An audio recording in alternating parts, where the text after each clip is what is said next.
Hello everybody, this is Chits and Cats, Zulus on the Ramparts, the Battle of Rourke's Drift, 22nd of 23rd to the 23rd of January 1879, States of Siege, game number 2, published by Victory Point Games. This is the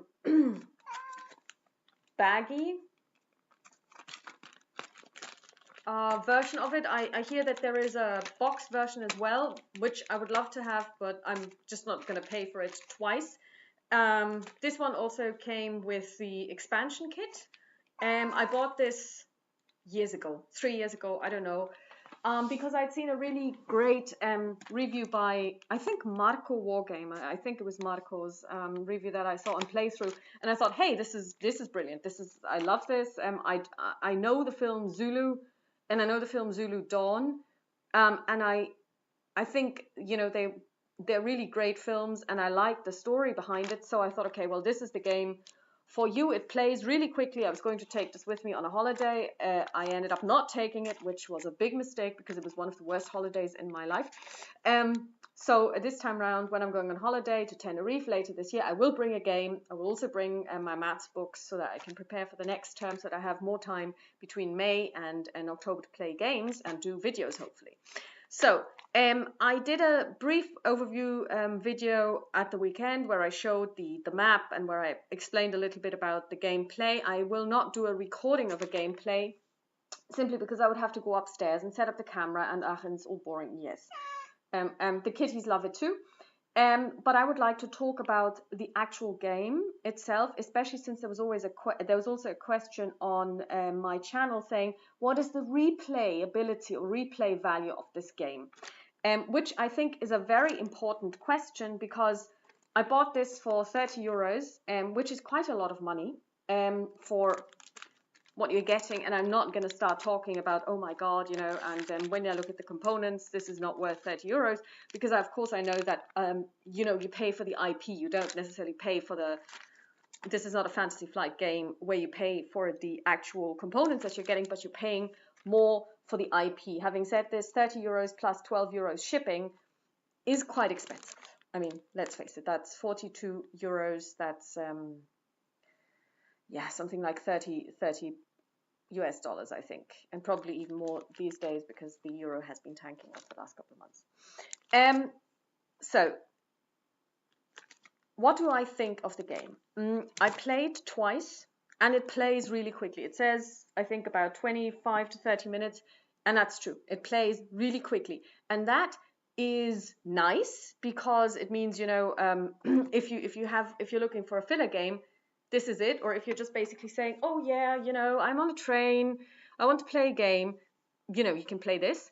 And it is also what makes this game so intriguing, because you only really have 25 to 30 minutes to win.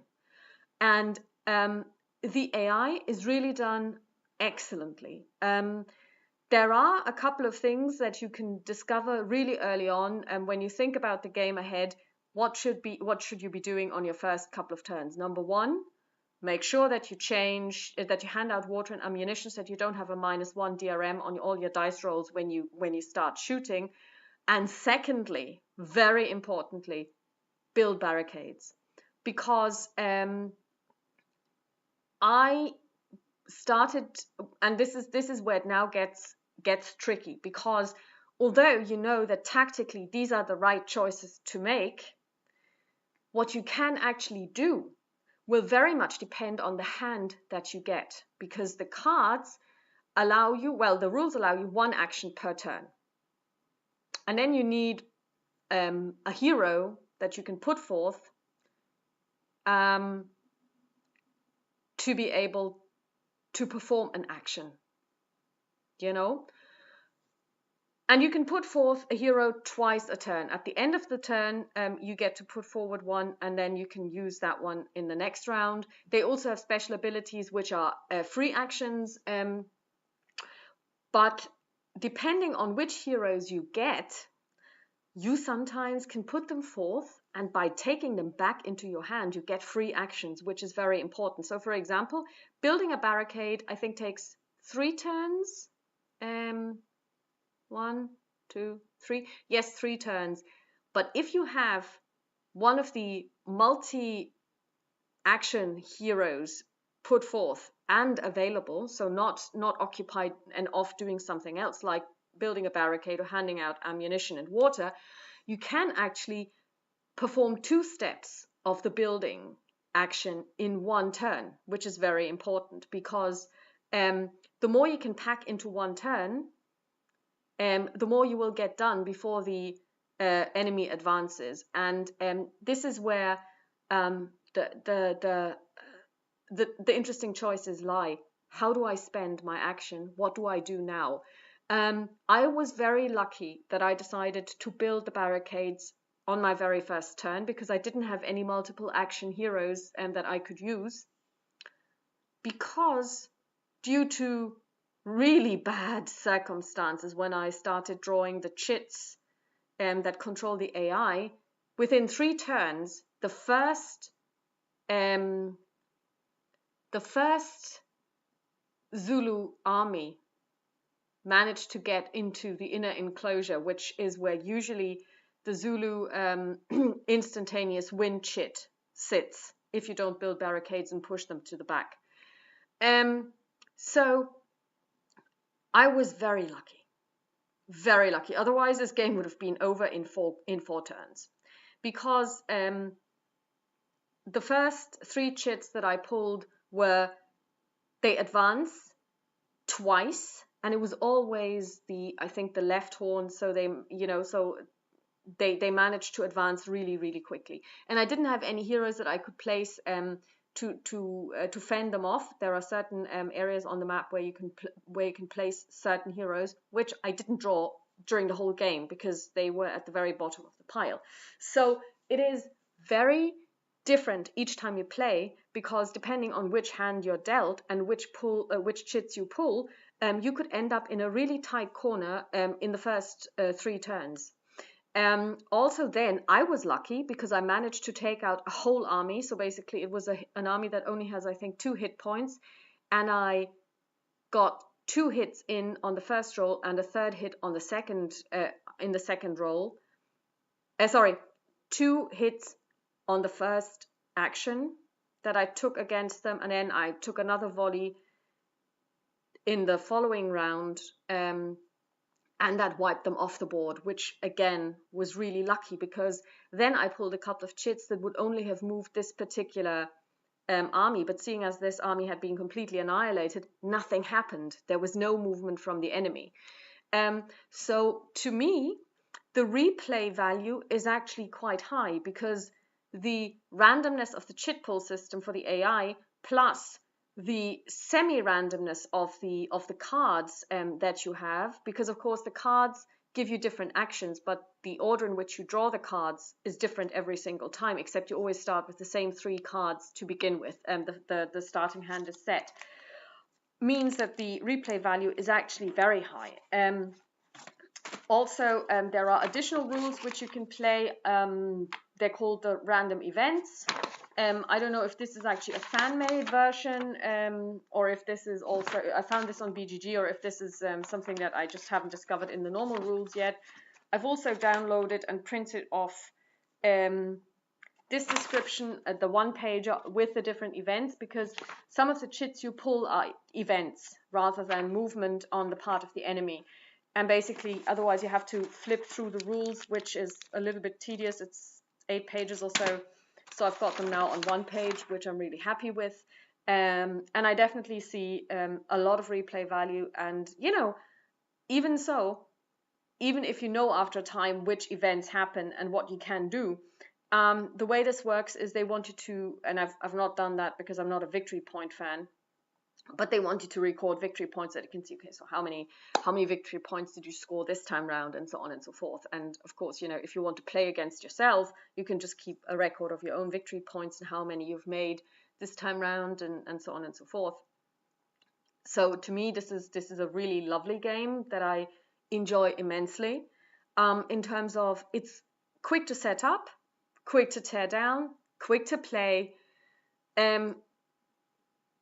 The rules aren't complicated, so if you want a no-brainer, when you're just basically tired of playing SPQR all the time, or Alexander, and trying to you know, keep track of all of the different